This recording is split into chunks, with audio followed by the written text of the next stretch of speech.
Hey guys, I'm Mzticc and welcome to a new testing video.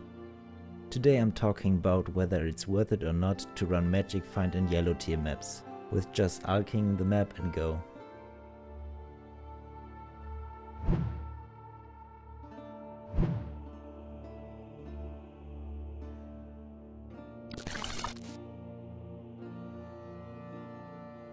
I did the test exactly as the first one.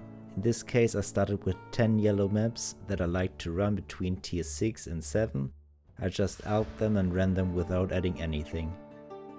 After those first 10 maps I just ran what I got back, mostly Jungle Valley, Orchard, Museum, Wild Pyramid and some tropical islands, until I've ran 100 maps. The maps were run at Awakening level 7 and without a favorite map selected on the atlas. As in the first test, I did the chaos recipe to increase the profit.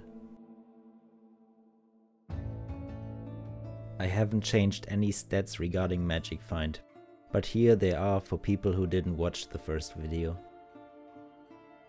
Just as in the first test, I did not include contracts.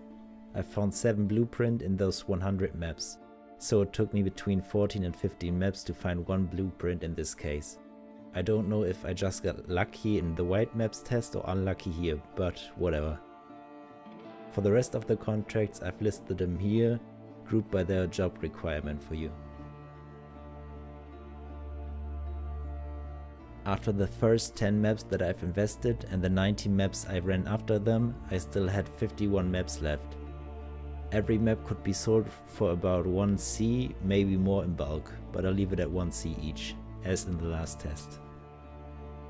There are a lot of different divination cards that I have found, especially the cards you always find in Jungle Valley, Orchard, etc., like Emperor's Luck or Flora's Gift. Exile does list them for too much again, so the end result might be skewed by a bit. There was only one lucky find and that was the damned divination card, which costs 20C at the moment.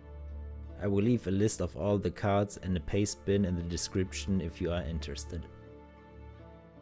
I've got 27 simulacrum splinters and 11 timeless Templar splinters, but that's it for the more rare ones. The additional simulacrum splinters in comparison to the first test might just be the result of the higher tier maps. For uniques I haven't found anything big that's worth something at the moment. The most rare ones are these here, that might be worth more in the start of the league. Some maps had Val areas, which resulted in some sacrifice fragments that aren't worth anything anymore at this point. The league specific items and currencies are listed here. The only thing I've noticed is the increase in essences and the fact that you get some metamorph organs. Also, I've got more incubators, as you can see. For raw currency, the most notable things are the 150 chaos orbs, the 4 divine orbs, the jeweler orbs, fusings and alterations. And yes, I did not find an exalted orb in this test either. A lot of them came from the chaos recipe, 6 sockets, and 2 divine orbs came from 6 links in the Val side area. The decrease in chaos orbs might be the result of the fact that I had to run some tier 8 maps and couldn't pick up any armor items there for the chaos recipe. Okay, let's see the end result of this test. It took me 6 hours and 10 minutes to run the 100 maps, so that's a bit under 4 minutes per map, but doing chaos recipes I included in that time. The 51 maps result in 51 chaos orbs if you want to include it. Other than that, the rest of the things I found resulted in 803.26 chaos at this point. So we get about 122.5 C per hour without maps and 130 C per hour with maps included. The thing with yellow maps is that you want to stick mostly to tier 6 maps if you want to do chaos recipes, maybe tier 7.